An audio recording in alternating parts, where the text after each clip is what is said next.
Eh bien, bonjour à toutes et à tous. Après l'arcane 22, l'arcane 21, l'arcane 20, nous avons peut-être la plus belle des arcanes, l'arcane du soleil.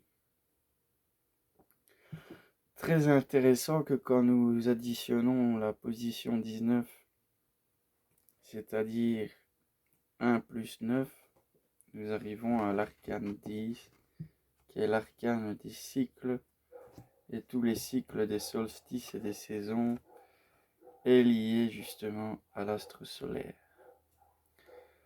Le soleil, que comme vous voyez, comporte un homme et une femme pour représenter les deux positions, c'est-à-dire le zénith et le nadir, ou le solstice d'été et le solstice d'hiver, ou la force créatrice du soleil ainsi que sa force destructrice. Car s'il n'y avait pas des températures adéquates pour tempérer l'ardeur du soleil, tout brûlerait et tout dessécherait. Et cela, nous le devons à l'élément féminin qui est celui de l'eau. Alors pour créer l'arcane du soleil, il y a des binômes très intéressants. Et le premier d'entre eux, c'est donc la cause première, le créateur des 4 éléments, et le reflet du soleil, la lune. Nous disons que lui c'est le roi et elle c'est la reine du ciel, ou lui c'est le frère et elle c'est la sœur. Nous voyons qu'il y a un lien donc entre le principe créateur des éléments et l'influence de la lune sur ces éléments qui composent la création du soleil et de son effectivité. Car certains disent que la lune est la lumière réfléchie du soleil, et donc grâce à la lumière réfléchie du soleil et le principe créateur de la matière et des 4 éléments, eh bien nous avons la vie ici sur Terre. Alors pour faire le binôme du soleil, il y a aussi celui de la papesse et des étoiles. Nous avons donc la science cachée, la science occulte, la science magique, la science de l'invisible et l'influence des étoiles. Ça veut dire que la science cachée est en fait la science sidérale, la science des étoiles qui se résume dans l'étoile des étoiles pour nous, c'est-à-dire le soleil. Nous savons aussi que cet arcane a une influence lunaire. Et la lune plus les étoiles nous parlent du soleil, ce qui est très intéressant à méditer. Alors ici nous avons la dame du ciel, la dame aux étoiles, l'intelligence créatrice, l'intelligence spirituelle, et nous avons la destruction. Il y a une compréhension entre le soleil, le principe qu'il représente, et la destruction, car toute année le soleil se détruit lui-même dans le ciel, car toutes les années le soleil renaît et meurt pour renaître encore et encore. Et donc le soleil et son cycle naturel est basé sur une destruction qui elle-même devient une création.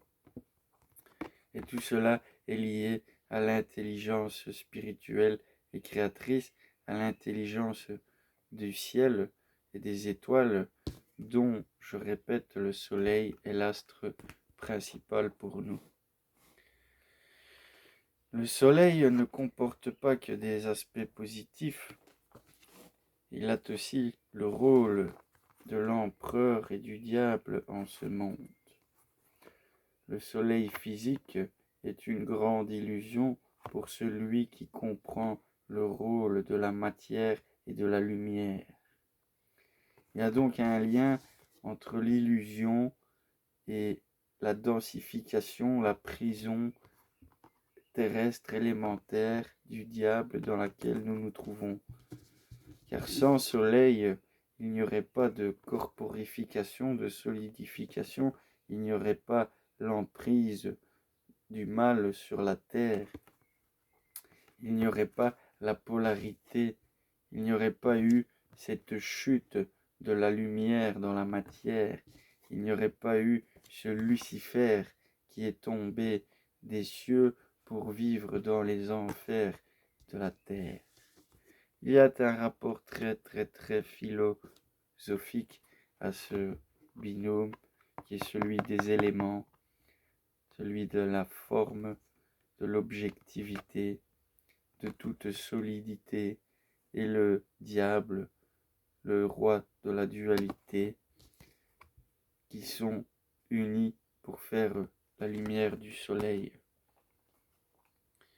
Nous voyons que le soleil se compose du pape et de la tempérance.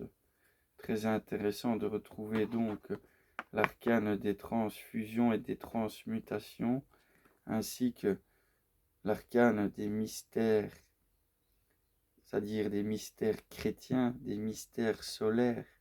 Le pape qui tient la clé d'or du soleil et la clé d'argent de la lune, que nous retrouvons ici sur les deux vases d'argent et d'or.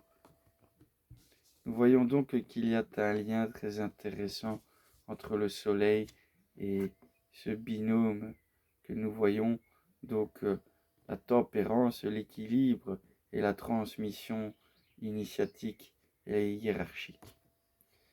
Donc la transmission de la lumière, la transmission de la vérité, la transmission de toute création qui nous est venue grâce au soleil. Nous avons aussi un binôme intéressant. Attendez, car j'ai un appel, je vais devoir faire pause. Désolé, j'ai eu un appel téléphonique.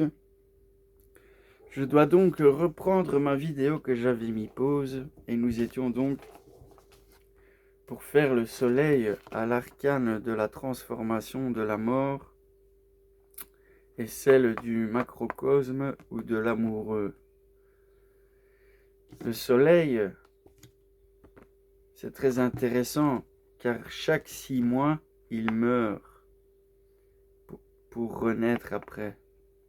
Car chaque solstice comporte 6 mois d'intervalle. Donc le nombre 6 est la transformation. Donc le changement. Nous voyons donc que au mois de décembre, le soleil renaît. Et donc va jusqu'à son apogée dans le cancer. Et puis il commence à mourir pour les 6 mois qui suivent. Il y a un rapport aussi intéressant dans l'initiation avec le fait de choisir la voie de la transformation pour acquérir et comprendre le soleil. Car la lumière solaire est ce qui fait gester et transformer la nature entière. Et nous savons donc que toute vie est basée sur une destruction et une mort précédente. Ou plutôt toute naissance est issue d'une mort et d'une destruction précédente. Nous voyons aussi que l'astre du soleil se résume avec l'arcane du septénaire qui est très important car ça comporte les 7 jours de la semaine, donc un rapport avec le cycle du soleil et de la lune, et le nombre 12 qui est celui des constellations et du zodiaque, ainsi que l'arcane du sacrifice, c'est-à-dire le sacrifice du soleil, car le soleil se sacrifie pour nous. Il est né, il vit, il rayonne, et un jour, il va mourir comme toute chose. Donc, il nous donne sa vie en sacrifice dans la loi du septénaire, dans la loi de la création en 7 jours, je le rappelle, en 7 phases, en 7 plans, le septénaire, les 7 métaux alchimiques et les 12 constellations, les 7 planètes et les 12 constellations nous ramènent au soleil et le cycle annuel du soleil. Nous voyons que le nombre 19 est lui-même issu de l'alliance de la loi, de la Torah, qui est le tarot, avec la force. Très intéressant de savoir que le soleil, son signe est le lion, et nous retrouvons un lion. Le lion qui représente notre nature est bien impulsive et animale, et la dame qui représente notre intelligence, notre raison qui domine cette animalité. Et nous voyons qu'elle est liée à la justice, à la loi, au cycle.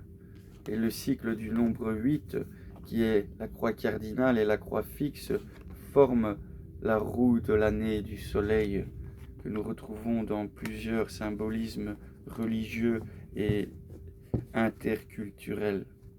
Que ce soit chez les Scandinaves ou chez les bouddhistes avec l'octuple sentier, et que ce soit la roue des Scandinaves avec leurs 8 points, les 4 cardinaux et les 4 fixes, c'est-à-dire les 8 fêtes magiques de l'année, il y a un lien avec le soleil, un lien avec l'esprit et la matière, un lien avec l'intelligence et notre animalité.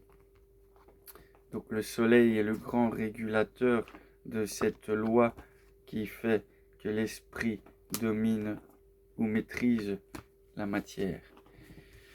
Nous voyons que l'arcane également du soleil se compose du dernier binôme très intéressant, c'est-à-dire du sage qui porte la lumière ou qui cherche la lumière, et la roue des cycles, la roue des 4 âges, la roue des 4 temps, que ce soit la jeunesse, l'enfance, la jeunesse, la maturité, la vieillesse, ou que ce soit le printemps, l'été, l'automne, l'hiver, ou que ce soit l'âge d'or, l'âge d'argent, l'âge d'airain ou l'âge de fer, que ce soit le feu qui devient air, eau et terre, ou inversement. Et nous retrouvons dans ce phonétisme le mot éther, car la terre et l'éther, c'est un phonétisme très très proche. Alors nous voyons bien que pour faire le soleil, ce grand propagateur de lumière et de sagesse, ce grand propagateur de vie, ce grand médiateur, le Fils de Dieu, l'œil de Dieu, il nous parle donc de la sagesse des cycles, car le soleil est un cycle qui est basé sur une sagesse qui nous échappe. C'est celle de Dieu, c'est celle de la création. La création est une sagesse constante et cyclique.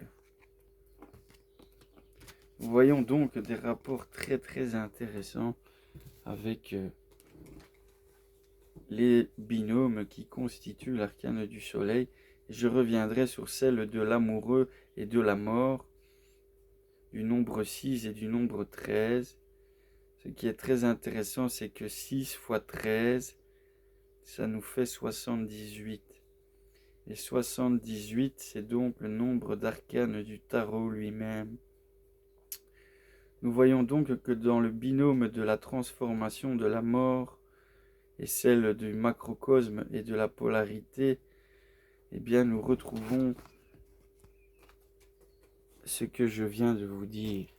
Et nous savons également donc que chaque hémisphère, donc le printemps et l'été ont 6 signes, et que l'automne et l'hiver ont 6 signes tropiques du Cancer, tropique du Capricorne.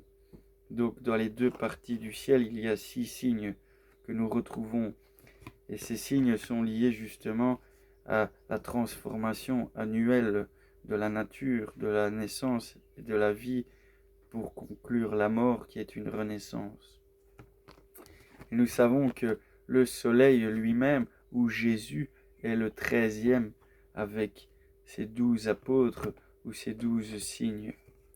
Nous voyons donc un lien très intéressant entre